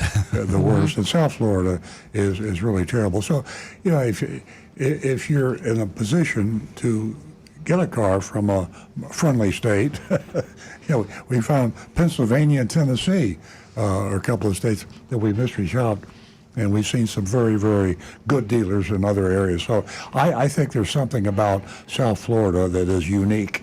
And if I were not in the business and I was just a civilian out there trying to buy a car, I think I'd at least drive to North Florida. Right. I think get out of the urban areas. Yeah. I wouldn't buy a car in Fort Lauderdale or Miami. I don't know any dealers down there that I would want to buy a car from. I'd go up to Lake City or Eustis. Yeah. And as far as the previous text about the Tesla, now, Tesla is just a hot topic. It's fun to talk about. Elon Musk is a character. It's a phenomenon. So I think a lot of Tesla people like to talk about their vehicles, and we talk about the problems and the good things and the bad things. Nancy and I love our Tesla, but we also complain about the problems and the issues we have with it. But they're amazing machines, and I still think you heard Rick had a caller on YouTube. The Tesla Y is number 4 in the world. Fourth best. Yeah. That's from Donovan. Donovan. And Elon Musk, he's just a damn genius when it comes to marketing. He doesn't get enough credit for that. Think of this. Do you know another manufacturer that doesn't advertise their car? Tesla does not advertise. Have you ever seen a Tesla advertisement? Nope. All Elon Musk is Elon Musk is he tweets and he goes on television and he's interviewed and people are begging him to talk. But for a long time, he had the only electric car. So People sought him out. and he's making a 23% margin, which is more margin than any manufacturer makes and any dealer makes. So he was able to cut the price of the Tesla Y by $15,000, and then Still make a ton of money. it qualifies for the $7,500 rebate as a $22,000 price cut, and he's still making a good margin. Argument could be made that he made a pricing mistake in the first place. So it's just fun to talk about. I can't stop talking about it. But trust me, as a Tesla owner, and I know a lot of people that own non-Teslas, I have fewer problems with that Tesla than other people have with their normal cars. Rick? Here's a slightly different opinion from Steve Maggs. Yeah. Tesla sucks. In my opinion, people who drive with Tesla's autonomous driving features are nothing more than beta testers for Tesla. Of course. Musk has admitted as much. He uses self-driving errors to improve the software. Yeah. That's how it's going to work. He says, my non-Tesla, Steve's non-Tesla, has a self-driving feature, which I only use on major highways since the cars are all going in the same direction and around the same speed. Reduces fatigue during long-distance drives. And to think that Tesla charges $6,000 for the owner to use the autopilot in a Model 3. I think it's even more money for some of the other models. 10. Owners are actually paying Tesla to be their beta testers. Okay, all right, you're absolutely right. That's fine. It is a beta product, but did you know that in the Tesla autonomous cars, the percentage of accident is fewer than the average car? So, yes, it's a beta program. Yes, it's not perfected yet. Yes, there are accidents, and yes, there have even been deaths. But the percentages, Right. if you buy a Ford or you buy a Buick or you buy a Honda, your chances of having an accident are much greater than in an autonomous Tesla. And we're also beta. I know it can be used as a pejorative, saying it's not ready for public consumption, but this is like a frontier, and I'm not defending techs. I'm talking about all EVs and autonomous driving. That's the only way it's going to happen is by feedback and real world experience. Every it's not gonna new be done in model the of car computer that lab. comes out, Yeah. every car that hits the road for the first time, Yeah. for the first several years, you're a beta tester. Yeah, and when Just- internal that's the way it combustion is. engines cars came out, 100 and something years ago, everybody was a beta tester. Yeah. And Sure. nobody's being It forced. happens. No one's being forced to be a beta tester. You do it voluntarily, and you talk about it. You pony up some cash and have fun. Exactly. Look how many times your cell phone updates over the course of a month. Yeah. Tell me that's not beta testing. Yeah, Same thing. And with my Tesla, by the way, I just found out, I don't know if the Stu knows this, you're supposed to leave the Tesla plugged in all the time. When you every night, you're supposed to keep your Tesla plugged in. Okay. And the reason for that is because they do constant software updates, and you will have continuous. And if you're not plugged in, they don't do it. If you're not plugged in, they Because do it it. draws Yeah. So, but at any rate, Learning a whole lot about Tesla and AI, EVs. It's all here, folks. It's not in the future. It's here. It's now. We are going to go to our mystery shopping report. That mystery shopping report is from CarMax and Royal Palm Beach. And written by ChatGPT. Pardon me? And written by ChatGPT. Yes, Right. absolutely. And folks, you can vote on the mystery shopping report by going to 772-497-6530. That's where you can text your vote on the mystery shop. It's real important we hear from you, so take advantage of that. 772-497-6530. Now back to the recovering car dealer. okay, CarMax is the largest used car dealership chain in the United States, probably the world, with over 200 locations. They're established in 1993. CarMax has built a reputation for offering a stress-free car buying experience with focus on customer satisfaction. Company's no haggle pricing policy, wide range of used vehicles are the reasons why CarMax has become the most popular choice for used car buyers. We've recommended CarMax over and over, and we still do on this program. In this report, Agent Lightning will be exploring the CarMax sales experience at the Royal Palm Beach, at South Florida location, amidst the current market of declining used car prices. She will provide an in-depth look at what it's like to purchase a used car at this CarMax location and how the dealership is adapting to the current market conditions. This report is aimed at providing our listeners with valuable insights and information about the CarMax sales experience. Agent Lightning has been our eyes and ears in the field through some of the craziest times in the car business, and it looks like the times are changing again. So here's a report, speaking as if I am Agent Lightning. I recently visited the CarMax location in Royal Palm Beach, Florida, to investigate their sales experience. Upon arrival, I was greeted by a salesman named Lee, who was unlocking the doors. As I walked up, Lee asked if I had an appointment with anyone in particular, and I told him that I did not. He then invited me to follow him to his desk. I showed Lee the car I was interested in on my phone, and he turned the computer screen on so we could both see it together. He asked me if I had checked out the Carfax's report online, and when I told him that I was unaware I could, he pulled it up for me and printed it out. That's nice. The report showed that the car had only one owner and no accidents, which was a positive aspect. Lee suggested that we go find the car. We headed out to the lot. He pointed out their lots were usually full, but tax season was causing cars to sell quickly. I kind of doubt that. Mm-hmm. I mean, it's unusual for a Carfax salesman. It's also a little early for anybody to have their taxes back yet. Yeah, exactly. It's a little early, yeah. Very early. So I think Lee shouldn't have said that. We spotted the car right away, and we approached it. Lee apologized for how dirty it looked and explained that it just arrived and needed to be detailed. He pointed out that the tires looked brand new and had low miles.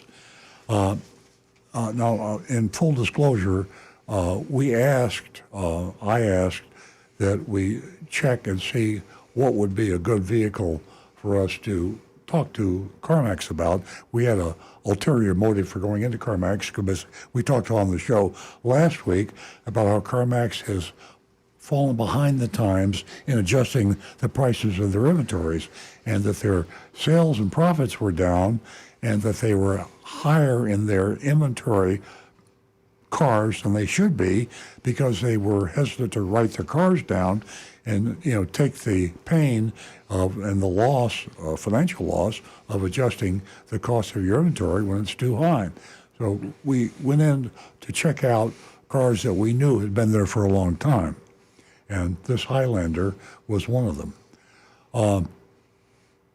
The window sticker showed the same price I saw online, which was $40,998. Now, that number was $7,000 higher than what the current wholesale value of that vehicle is. Now, you don't mark a car up $7,000, at least CarMax doesn't, and so that tells us right there that they're in the car too heavy. Yeah, they're not trying to rip somebody off and make $7,000. They're trying to get out of something they bought several months ago. Yeah, and you could say, well, that's their decision, but the decision is a selfish one.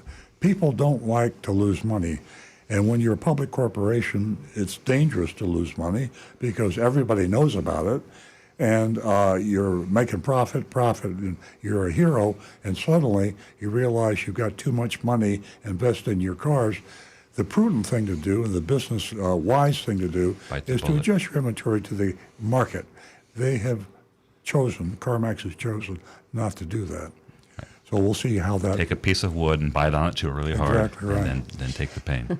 So $40,998, that's about $3,000 more than what my dealership would charge for that same vehicle.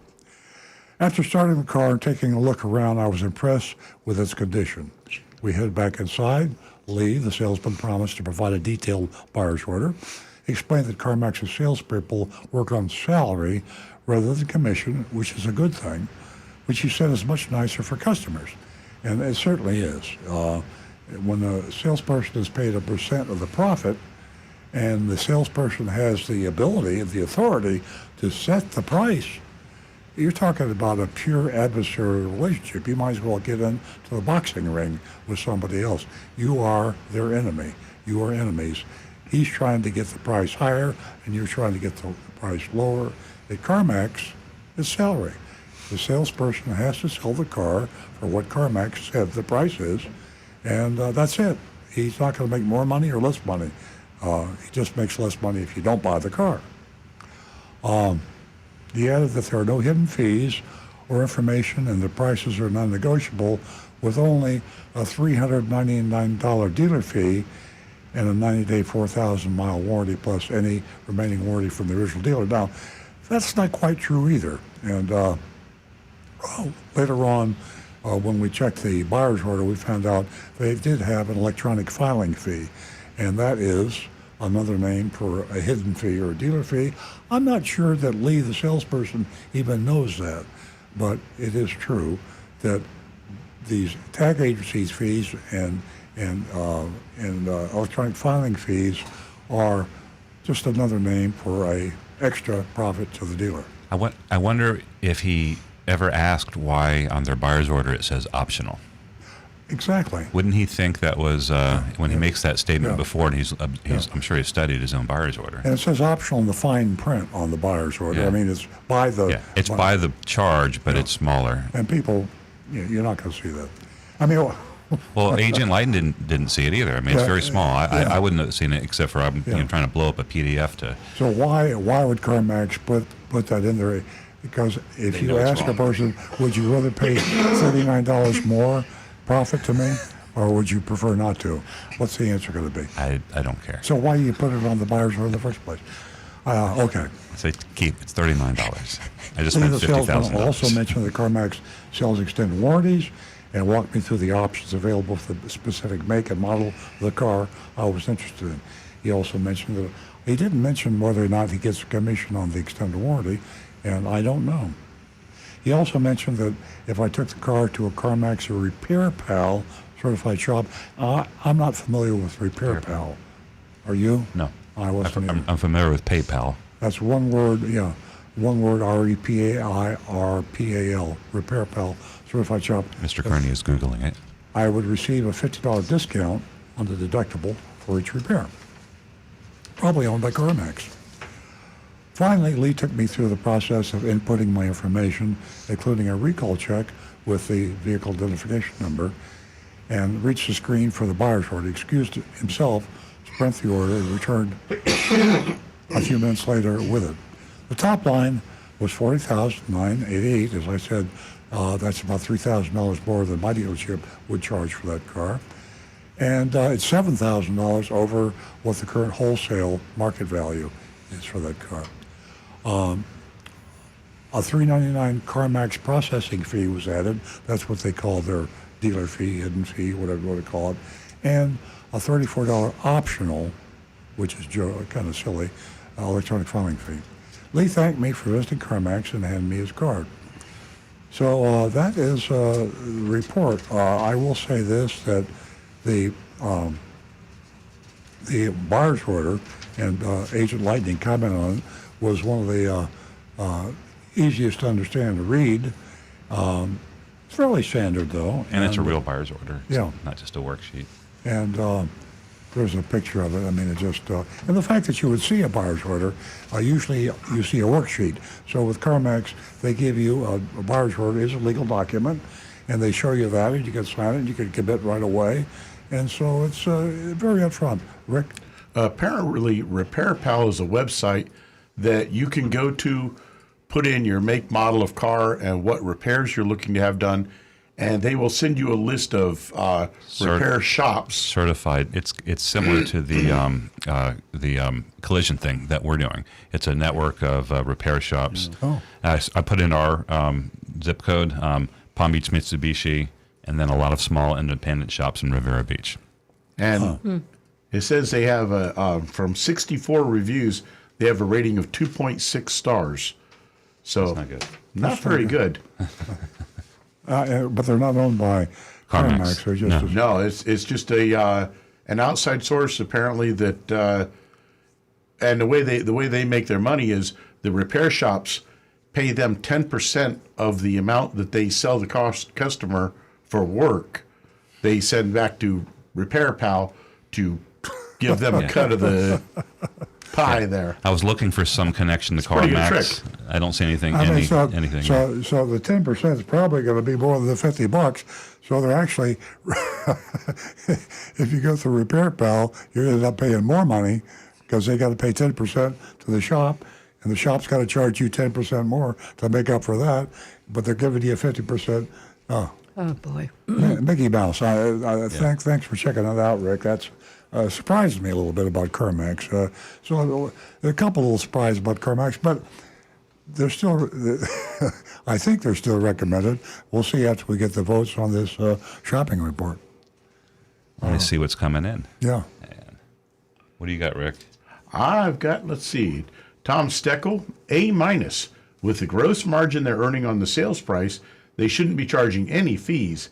However, it sure beats having to haggle for hours to get addendums and fees reduced from a dealer.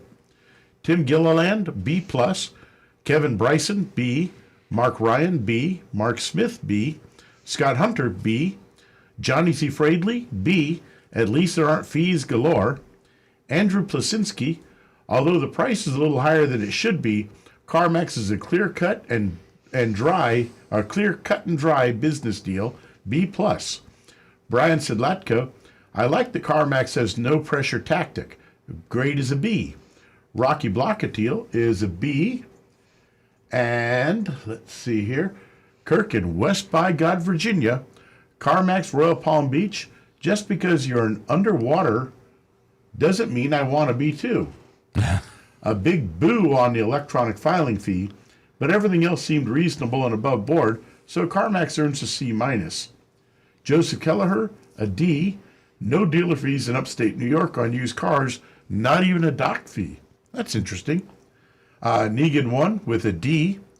For myself, I'm going to say, I'll say a C, because it seems like a pretty average thing, but that little extra dealer fee of the $39 added on, the $399, just put that in the price of the car. Go back to the guy that says there's no dealer fees or dock fees in upstate New York. Is there a way, can we contact him? Joseph Kelleher. He says, no dealer fees in upstate New York on used cars. Hey, Joseph, how about call in to us real quick, if you would? Maybe, or send a text to Stu with some information where we can get in touch with you. That number for the text is 772-497-6530. That's 772-497-6530. Excellent. Yeah, Joseph, if you contact Stu, Earl definitely like to talk with you on that one a little more. Yeah, absolutely. Okay. Over here, we have from Bob says, I'm not grading today, but my wife, Agent Sprinkle, says C for CarMax. We have a C+ that just came in. Jonathan in Wellington, he says, I will give them a B. And I don't have anything on Facebook right now. As far as they got to do better than a C. They get a B. I'm not going to overthink it. Yeah. Nancy? Well, in light of all of Carvana's problems, and they have had a lot lately, I'm going to give them a C+. Yeah, I think this issue of their inventory not being written down, it's a very useful thing to know. If CarMax has done it, a lot of car dealers have done it. Right now is more important than ever before to shop used car prices, because the salesman is helpless. If the owner of the dealership or the used car outlet is made the decision that he's going to stick with the prices that these cars were originally bought for and appraised for, then the salespeople are helpless. They're just going to try to sell the car for the money that they have to sell the car for. So we're in a transition period now on used cars, and we've learned now when the prestige used car seller in the world, CarMax, made the decision to stick with too heavy an inventory, there'll be a lot of other car dealerships that are doing the same. Mm-hmm. Carvana's probably done it, and I would think a lot of car dealers. So you could go to Auto Trader, and you could look at used car prices, and you should shop it's difficult to shop a used car because each used car is unique, but you need to come up with some flexibility on that model that you're choosing and shop the price more than you normally would. Another bit of advice, if you can wait a little bit, the slide is occurring right now, so they're going to go lower. So if you can wait a little bit, wait a little bit.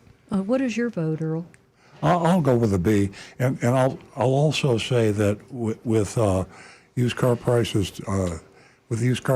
today, if you still have a lease out there, exercise your option to purchase. If you leased a car 3 years ago, you have got yourself a real bargain. For now. For now. Yeah. And so exercise your option. I wouldn't buy a used car. If I like my lease car, I would rather buy that. And then you could, even if used car prices come down, you might not be able to make a profit on your lease option purchase price, but you'll break even. If you buy a car now, you might pay $3,000 more than it's going to be 6 months from now. But if you exercise your purchase option, that's probably not going to happen. And a lot of people out there are doing that. One of the reasons why used car prices are stabilizing or where they are now haven't come down faster is because we're not seeing the used cars that are coming in. And the dealers aren't getting those lease returns. Normally they'd go into our inventories. Yeah. Earl, I have to ask you, so would you go to Carvana to purchase a used vehicle in light of everything that's been in the news recently? All of the negative PR, between all the layoffs, between the lack of inventory, decline in sales, everything. Would you? Well, you've got nothing to lose by getting prices from everybody. Time is on your side, and with online, you're able to shop a huge number. Think about it. In the old days, when you shop for a car, how long did it take you to go to 3 or 4 dealerships? Right now, you can go to 3 or 4 dealerships in 5 minutes online. So why not go to 30 or 40 dealerships? If you want to spend some time, and go to Carvana, go to CarMax, go to a lot of the independents, and go to car dealerships. And if you have a flexibility of the car you want to buy, you'll come across a bargain. And great advice. Take a couple days. Yeah, you could take the time. Yeah. It's in the end, you're the winner. Folks, we have come to the end of another show, and I want to give a special thank you to Stu, who showed up and surprised the heck out of us. And he is a huge part of the show. And there certainly was a big piece of the puzzle missing these past, what seems like forever. And it's just great to have him back. Thank you, Nancy. You're welcome. It's good to be back. Everyone, tune in next week, 8 o'clock. We'll be right here. And to all of you, have a great weekend. Thank you.